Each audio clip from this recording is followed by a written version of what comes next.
28 अगस्त को रक्षाबंधन का त्यौहार सभी बहनों को सीहोर वाले भाई की ओर से बहुत बहुत बधाई हो।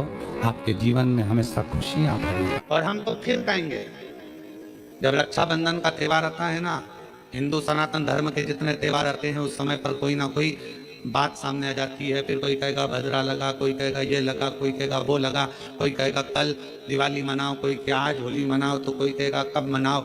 आपका एक निवेदन करेंगे, सनातन हिंदू धर्म के त्योहारों को कई बार विभाजित करने का प्रयास किया जाता है, पर आपका जिस दिन दिल कर जाए और जिस दिन तुम्हारा मन दिल से भगवान शंकर की विरल भक्ति की ओर जुड़ जाए, उस दिन श्री शिवाय नमस्तुभ्यं कहकर, ओम नमः शिवाय कहकर भगवान का नाम लेकर तुम कुछ भी काम करोगे वो सफलता ही देगा। कभी गलत करना नहीं, वो आपको भटकाएगा नहीं, वो आपको विघ्न की ओर नहीं पटकेगा, वो आपको तकलीफ की ओर नहीं पटकेगा। राखी पर रक्षा सूत्र बांध रहे हो, राखी पर राखी बंधवा रहे हो, श्री शिवाय नमस्तुभ्यं बोलकर बांधो तो बहन का भी कल्याण और भाई का भी कल्याण, बहन का भी कल्याण और भाई का भी कल्याण। शिव नाम की आराधना से, भगवान शंकर के नाम की आराधना से, शिव तत्व की आराधना से, और शिव नाम में कितना बल है। बहन ऋषिका को यह मालूम पड़ा कि मेरे भाई को श्राप लगा है।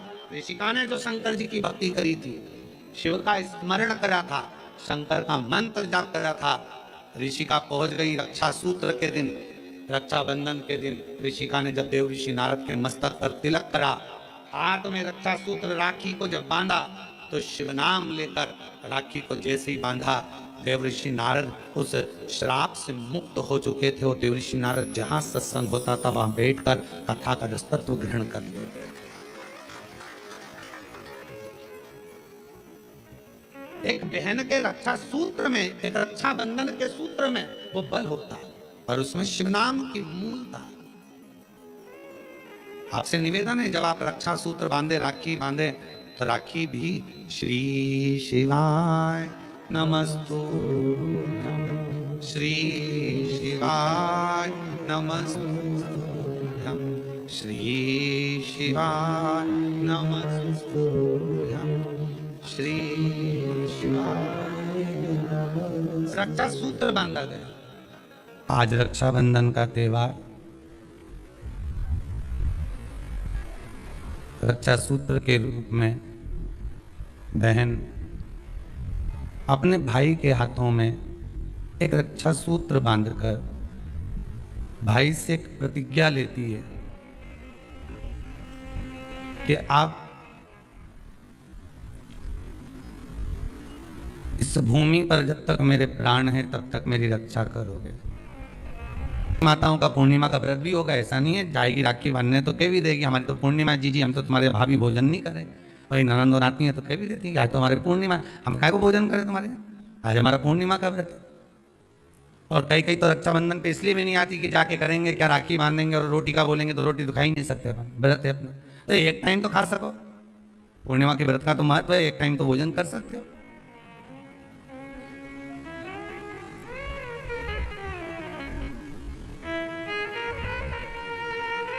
अब तुमने व्रत तो करा, खूब जोरदार व्रत करा, सुबह से लेकर शाम तक कुछ नहीं खाया, कुछ भी नहीं खाया, और ये मन बार बार अगर दौड़ कर कहीं चले गया, डब्बे में सब लोग भोजन कर रहे थे और सभी लोग प्रसाद को पा रहे थे, सभी लोगों के मन में भाव आया कि कितना सुंदर भोजन बना है, आज तो बाफला एक नंबर का बना है, आज बाटी तो बहुत जोरदार बनी। अब तुमने बनाई तो जीजी के लिए थी, ननन के लिए थी, घर में बेटी के लिए थी, और आज तो मेहमान आए ना, भांजा ने भांजी ने सबके लिए बनाया, और मालूम पड़े ननंद आके कह दे कि नहीं हमारा तो आज श्रावण की पूर्णिमा का व्रत है, आज हम कुछ खाएंगे ही नहीं। अब तुमने बाटी तो बना दी, बाफला तो बना दिया, पूरण पोली तो बना दी, तुमने आज आलू बड़ा तो बना दिया, सब्जी पकौड़ा मंगोड़ा सब बना दिया तुमने, और बेचारी वो बहन भले राखी बांध रही है, भले वो माँ आई हुई है, उसका व्रत भी है, पर उसकी जो मन है ना थोड़ा सा वो बाफले में तो जरूर जाए। वो बाटी में तो अटकेगा थोड़ा। अब आई और माँ भी कह रही है, बार बार मम्मी कह रही है, बार बार माता जी कह रही है, अरे बेटा ले ले एक बार छोड़ दे, ले ले थोड़ा, या तू एक टाइम खा लेती यहीं। तो मन में भी सोच के बैठी, हाँ विचार तो है कि एक टाइम खाना तो है, तो घर जाके खाऊं कि यहीं खाऊं? अरे यहीं खा लूंगी, मना नहीं है, पर बापला पूरा ठंडा हो जाएगा ना शाम तक। तो अब चित्तवृत्ति में और बापला ने, बाटी ने, मंगोड़ा ने, आलू बड़ा ने सब अटका हुआ है। वो हृदय चित्त में राखी जरूर बांध रही है, पेड़ा भी खिला रही है, सब कुछ आरती भी उतार रही है, सब कुछ करे, पर चित्तवृत्ति तो वहीं अटकी है ना।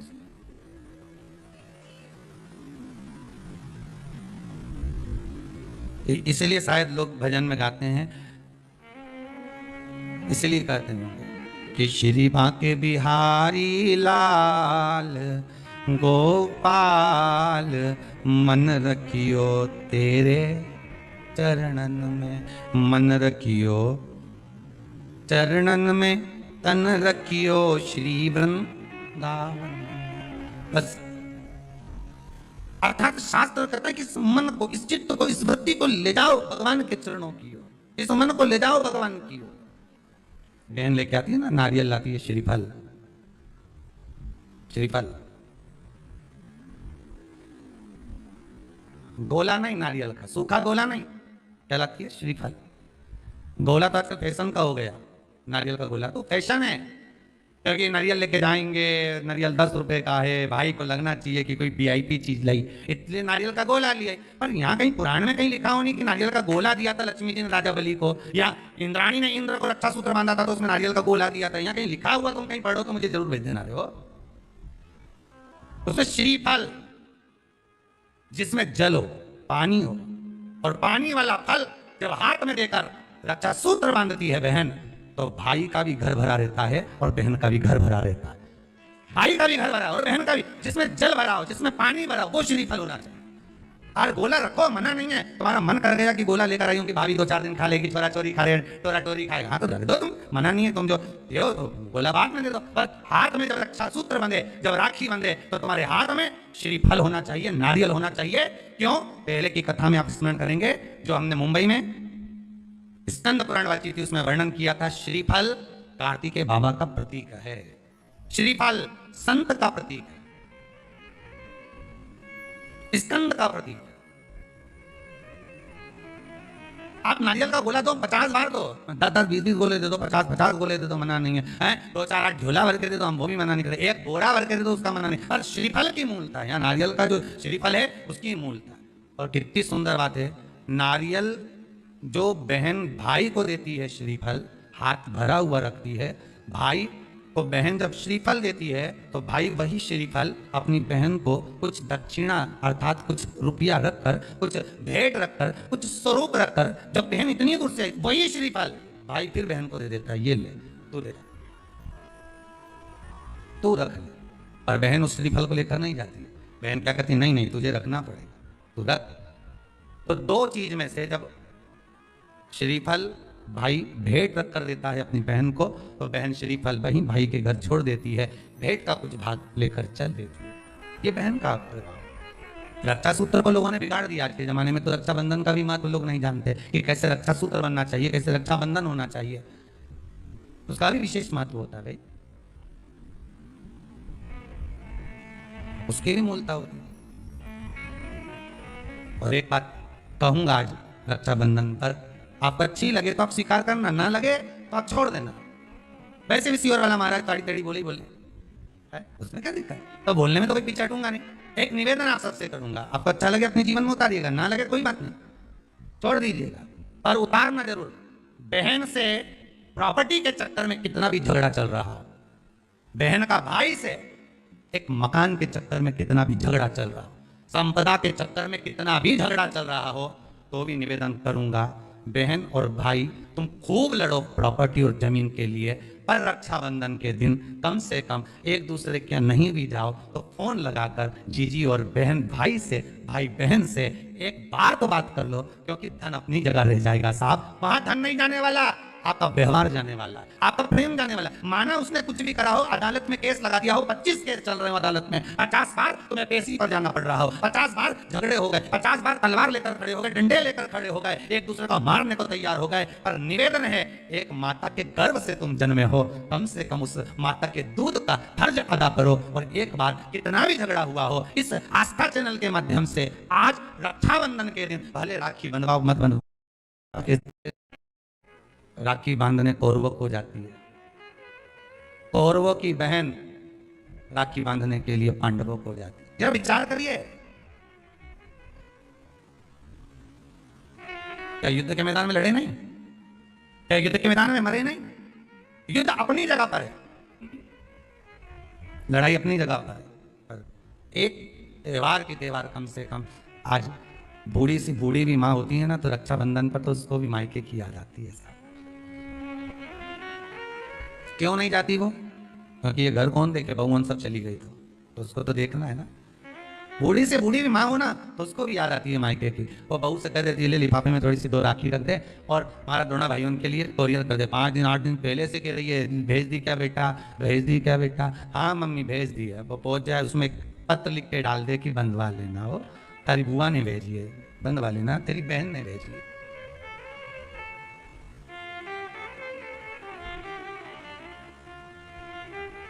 झगड़ा अपनी जगह पर चलने दो साहब, लड़ाई अपनी जगह पर चलने दो साहब, विवाद अपनी जगह पर चलने दो साहब, पर इस दिल को, इस मन को एक बार तो लेकर जाओ। मत जाओ तुम राखी बंधवाने, मत जाओ तुम राखी बांधने, पर फोन तो लगा लो। एक बार तो दिल से कह सकते हो कि कैसी हो, भले कितना झगड़ा, कितना लड़ाई, कितना विवाद क्यों ना हो। अच्छा लगे तो आप अपने पास रखना, बुरा लगे तो छोड़ देना, हो कोई बात नहीं। और दोनों के मन में ये बात भी नहीं आना चाहिए जब फोन लगाएं तो कि समझौते के लिए लगाया होगा या धन के लिए लगाया होगा। ये भी मन में भाव मत लेकर आना, वो तो इसलिए लगाया है कि ईश्वर वाला महाराज बोला है। वो तो शंकर जी आज्ञा कर रहे हैं। शंकर शिव पुराण से श्रावण के इस पूर्णिमा के दिन रक्षाबंधन हो सकता है, ना जाने कितने भाई बहन इस कथा के माध्यम से वापिस जुड़ जाएं, उसकी प्रसन्नता रहेगी साहब। आप कर लो एक बार। पहले रक्षाबंधन का त्योहार आता था, लेन देन की कोई बात नहीं होती थी, बोलो सही है कि गलत है? पर आज के जमाने में ऐसा रक्षाबंधन का त्योहार लोगों ने कर दिया, बहन सोचती है कि मैंने अगर 2000 रुपए का सामान खरीदा है तो मैं भैया के घर जाऊं तो मुझे कम से कम 2000 का तो साड़ी दे। और भाई राखी बंधवाते समय ये विचार करता है कि मैं 500 का नोट अगर अपनी बहन को दे रहा हूं तो कम से कम 500 का मिठाई का डब्बा तो लाए।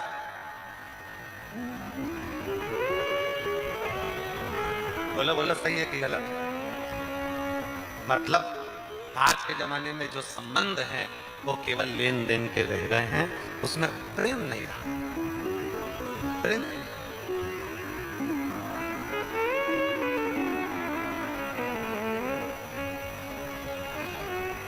भाई काय के लिए होता है? तुम्हारा भाई काय के लिए होता है? संपत्ति बांटने के लिए कि विपत्ति बांटने के लिए? जम के बोलो जरा। भाई होता है तुम्हारी विपत्ति को बांटने के लिए। और आज का जितना भी संबंध है वो केवल एक संबंध है कि कब माता पिता जाएं और हम संपत्ति बांटें। विपत्ति बांटने वाला कोई नहीं होता, संपत्ति बांटने वाले ढेर हो जाते हैं। कहीं से क्यों ना आएगा, ये मेरा भी हक है, फिर किसी का आएगा, ये मेरा भी हक है। संपत्ति बांटने वाले ढेरों होंगे पर विपत्ति बांटने वाला कोई नहीं होगा।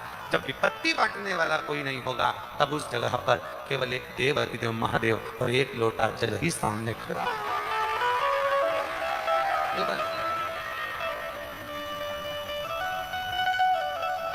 फिर कोई नहीं। और भीड़ में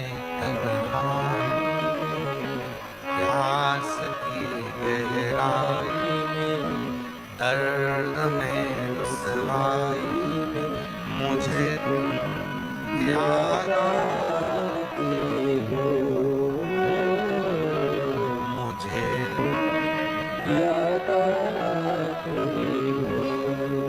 नजर नहीं आएगा, केवल एक शिव ही नजर आएगा। दुख आया, कष्ट आया, परेशानी आई, कौन नजर आया? केवल शिव। एक फोन रक्षाबंधन के पहले अपनी अपनी ननद के पास जरूर लगा और फोन लगाकर बोलो, जीजी कब आएगी तू? सुन, साड़ी माड़ी लेकर मत आना, यह अलमारी बड़ी पड़ी है, मेरी साड़ी आप पहन लेना। क्यों? किस लिए? कारण क्या है? क्यों? माता लक्ष्मी जी ने जाकर राजा बलि की धर्म पत्नी के वस्त्र को क्यों लिया? लक्ष्मी जी के भाई हैं राजा बलि, क्यों लिया? ऐसा वस्त्र में क्या था? क्यों कहा जाता है जीजी मेरी साड़ी पहन लो? क्यों भाभी कहती है ननद से लो मेरी साड़ी पहन लो, ले लो मेरी साड़ी पहन लो? क्यों कहती है? 3 काल को हरने वाले होते हैं। पहले नंबर पर संत, ब्राह्मण, साधुजन, गुरुजन जब तुम्हारे दरवाजे पर आते हैं तुम्हारा काल हर लेते हैं। दूसरे नंबर पर है गौ माता। गाय को जब हम रोटी देते हैं गौ माता हमारे काल को हर लेती है। तीसरे नंबर पर है बहन बेटी, जब हमारे यहाँ आती है और हम कह देते हैं जीजी ये मेरी साड़ी है पहन लो, घर से साड़ी लेकर मत आना, जब हम उसको साड़ी पहनने को दे देते हैं तो एक ननन बहन बेटी ऐसी होती है जो अपने भाई के घर के काल को भी हर लेती है, वो बहन बेटी होती है। पर आप में से कई माता ऐसी भी बैठी है जो अपनी एक साड़ी नहीं दे, और अगर ननन पहन लेना तो 25 बार के बता दे जी जी मेरी है, जी जी अच्छे से बैठो साड़ी फट जाएगी मेरी है, वो कहीं सुनोगा।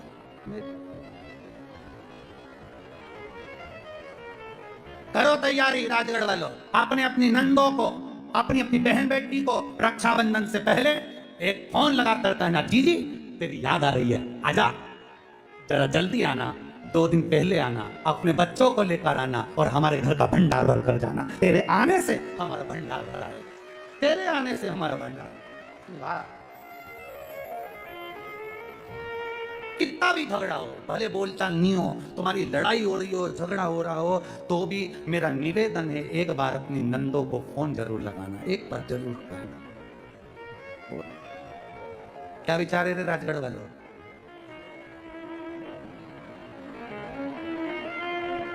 जल्दी बोलो जल्दी बोलो, दोनों हाथ हिलाकर। पक्का पक्का? बस बस बाजार जाओ, रक्षाबंधन का त्योहार है, एक टॉफी भाई बहन को, बहन भाई को दे दे, और इसको त्योहार कहते हो। त्योहार वो होता है जो घर की माँ घर में मिठाई बनाए और बच्चों को खिलाए, उसको त्योहार कहते हैं। फीका कर दिया त्योहारों को। जो भी त्योहार आते हैं या तो 2 हो जाएंगे, 3 हो जाएंगे, या फिर इतने छोटे हो जाएंगे कि उसमें आप विचार करते रहोगे कि मैं कल मनाऊं कि परसों मनाऊं, बस इसी विचार में पड़ते रहेंगे। और हमारा सनातन धर्म का जो हमारा एक आनंद है, हमारे जीवन का जो सुख है, त्योहार का जो उत्साह है, त्योहार का, जन्माष्टमी आती थी पहले लोग ऐसी जन्माष्टमी मनाते थे, रामनवमी आती थी पहले रामनवमी मनाते थे, रक्षाबंधन आता था पहले रक्षाबंधन खुशियों से मनाते थे, जब होली आती थी होली खुशियों से मनाते थे, दिवाली आती थी दिवाली खुशियों से मनाते थे, संक्रांति आती थी संक्रांति खुशियों से मनाते थे। जितने त्योहार आते थे एक आता था और उसमें उत्साह, उमंगता, आनंदता होती थी। आज के जमाने में इतना इतना बांट दिया, इतना इतना बांट दिया कि त्योहार को भी 2-4 कर दिए तो लोग विचार में पड़े रहते हैं, अब करें तो करें क्या, अब विचार करें तो करें क्या। टॉफियों को इतना जरूरी बता दिया कि घर में मेरी माताओं के हाथ की बनी हुई गुलाब जामुन, खोपड़ा पाक, गुजिया और पपड़िया कोने में पड़ा रहता है, और वो टॉफी एक मूल हो जाती है, एक चॉकलेट मूल हो जाती है। और हम समझ नहीं पा रहे विधर्मियों को, हम सोच नहीं पा रहे कि हमारे सनातन धर्म पर कुठार प्रहार है, हमारे सनातन धर्म को नष्ट करने का प्रहार है ये। त्योहारों पर कौन सा एक, किसी ने बता दिया, कौन से शास्त्र, कौन से वेद, कौन से पुराण में लिखा है कि त्योहार पर बहन भाई को तिलक लगाए तो टॉफी खिलाए, चॉकलेट दे? यह हमारा सभ्यता, हमारी संस्कृति और हमारा संस्कार नहीं है। यहाँ तो ये नियम है, बहन भाई को जब राखी बांधे तो बांधने पर उसने अपनी माँ से जो मिठाई बनाई हो वो थाली में रखी हो और बहन भाई को और भाई बहन को खिलाए, तो माता पिता का आशीर्वाद उसके शरीर में। एक ने कह दिया, सीहोर वाला महाराज कहता है शंकर जी पे चढ़ा हुआ जल पीना चाहिए, सीहोर वाले महाराज कहते हैं बेलपत्री चढ़ी हुई खाना चाहिए। फिर कहीं का आ गया जिसको सीहोर वाले महाराज का विरोध करना था, उसने कह दिया न जल पियो न बेलपत्री खाओ, नहीं तो तुम्हारा जीवन ऐसा हो जाएगा। ये विरोध शास्त्र का नहीं है, ये सीहोर वाले महाराज का है कि इन्होंने अगर बोला है तो उसका विरोध करना, इन्होंने बोला दुर्वा चढ़ाओ उसका विरोध करना, इन्होंने बोला चावल चढ़ाओ इसका विरोध करना, और दुनिया के लोग उनके झाले में पड़ जाते हैं। हमारा नियम निवेदन है, ना तुम सीहोर वालों की मानो ना तुम किसी की मानो। गीता प्रेस गोरखपुर की शिव पुराण बाजार से लेकर आओ, उसको दिल से धीरे धीरे पढ़ो, उसमें सब मिल जाएगा तुमको जो सीहोर वाला अपनी व्यासपीठ से बोलता है।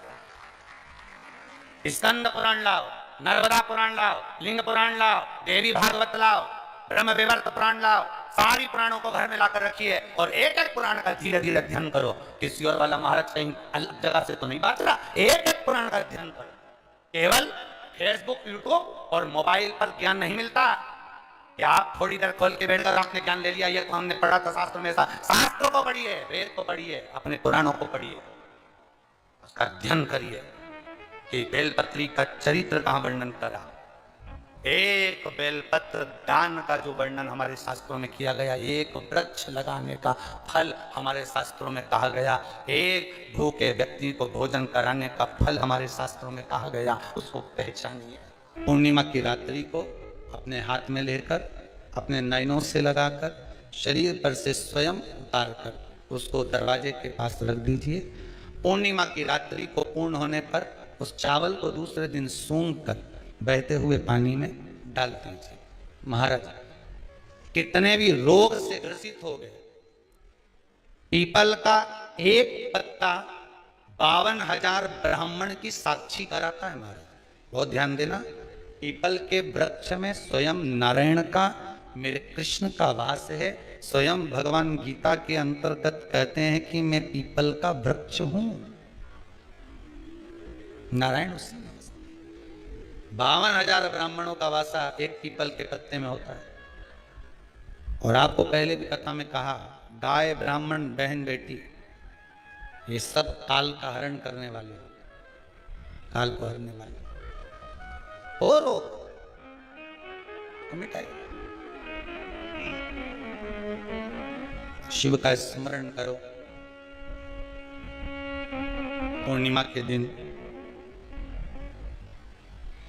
चावल का एक आखा दाना, आखा दाना जानते हो, पूरा खंडित चावल नहीं, कितना चावल, एक दाना चावल का शंकर भगवान के शिवलिंग पर समर्पित करिए।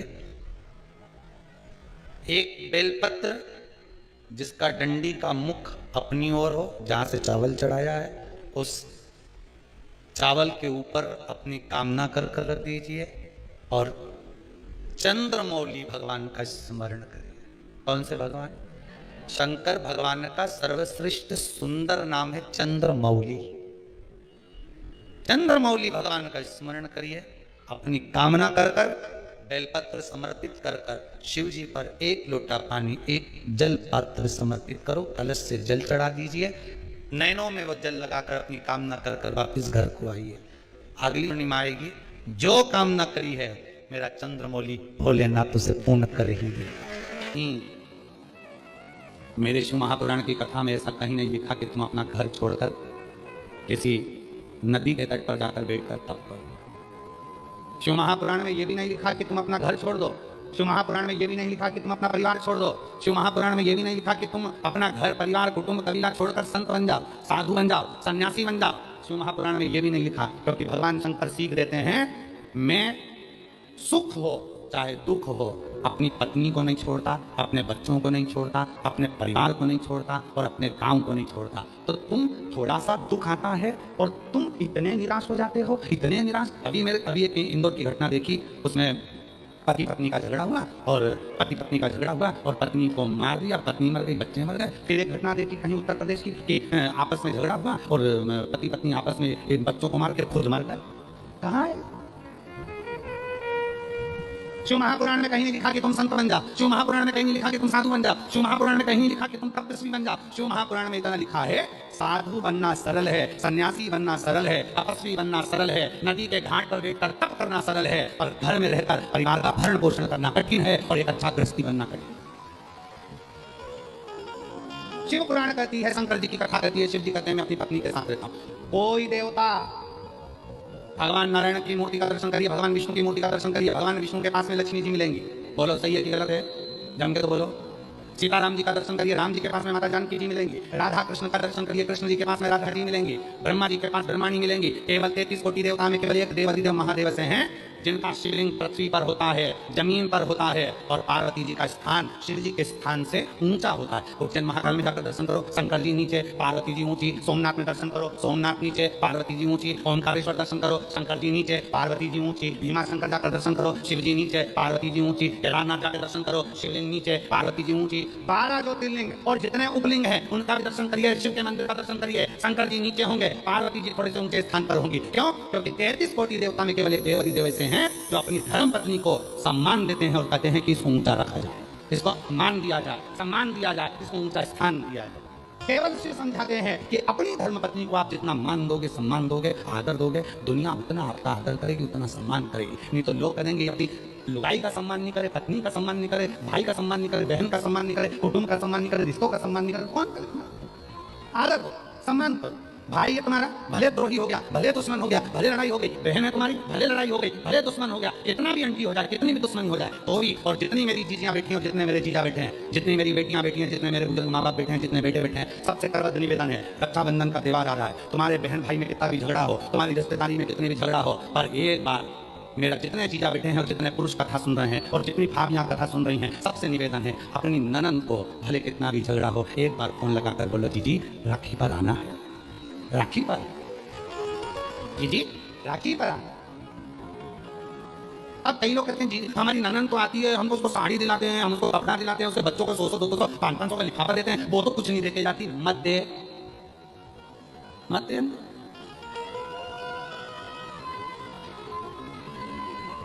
कथा कहती है गाय और बेटी, जम के बोलो क्या क्या? गौ माता और बेटी।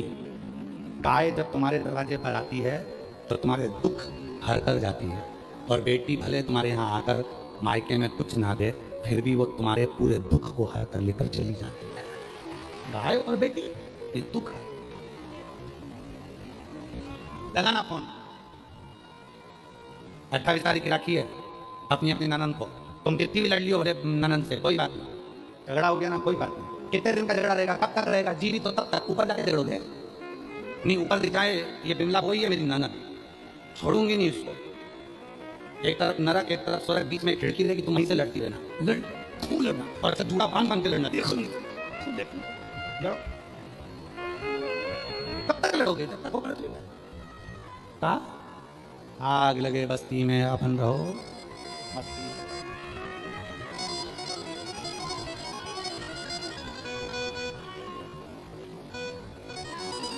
आग लगे बस्ती में अपन रहो, बस्ती में क्या किसको रोइए, जम के बोलो जरा चादर तान के सोइए। क्या करना बन को, कौन क्या बोल रहा है, कौन क्या कह रहा है, क्या कह रहा है, मस्त फुल स्माइल, प्रसन्न।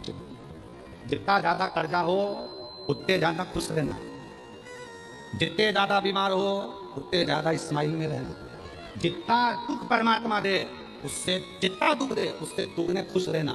मंदिर जाना तो ऐसे जाना बड़े प्रसन्न होकर, तो आस पड़ोसी भी सोचे इतनी कर्जे में है, इसका लड़का इतना तलाड़ दे, बहू इतनी परेशान करे, इसके बाद भी इसके चेहरे पे सल नहीं आए। मंदिर जाना तब सार्थक है जब 25-50 का आग नहीं लगा के आप केवल मंदिर में दिया जलाने से मतलब नहीं, अच्छी जोरदार तैयार वैयार होके बेहतरीन परफ्यूम वर्फ्यूम लगा लुगू के पेंटिंग करके तब महादेव के मंदिर में जाके एक लोटा जल, सारी समस्या का हल। तो मोहल्ले के लोग कहेंगे इतना कर्जा, इतनी दुखी है, इतनी तकलीफ में, इसको इतनी बीमारी है, इसके घर में इतना तकलीफ चल रहा है, इसके घर में इतना कर्जा हो गया, इसके घर में ये हो गया, इसके घर में वो हो गया, उसके बाद भी नहीं मुस्कुरा रही है। और ये बात केवल पड़ोसी को नहीं लगेगी, स्वयं पार्वती जी भी शिव जी से कहेंगे भोले बाबा ये वही है जिसके घर में इतनी तकलीफ चल रही है। शंकर भगवान बोले तो तकलीफ तुझे क्यों है? भगवान पार्वती जी कहेंगे कि इतनी तकलीफ होने के बाद इतनी कैसे मुस्कुराती है? शंकर भगवान कहते हैं सुन पार्वती, दुख होने पर भी जो मुझे मुस्कुराता हुआ एक लोटा जल चढ़ाता है, मैं उसे आशीर्वाद में वही मुस्कुराहट दे देता हूँ।